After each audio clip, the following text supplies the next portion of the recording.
مش كل التضحية خسارة. أوقات كتير بتكون هي بداية النجاة.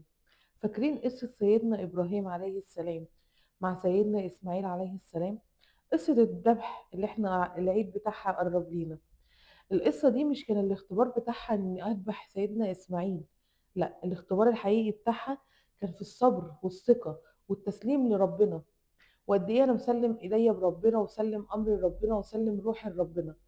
ده كان اختبار قوي جدا لسيدنا إبراهيم. وده اللي بيحصل لنا أوقات كتير جدا، بيكون في حياتنا علاقات مؤذية عايزين نتخلى عنها، بيكون عندنا ضغط نفسي عايزين نسيبه ونمشي.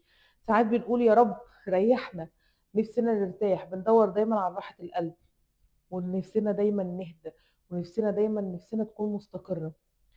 خسارة الناس مش حاجة عيب، خسارة الشيء اللي هيتعبك دي حاجة هتنقذك انت.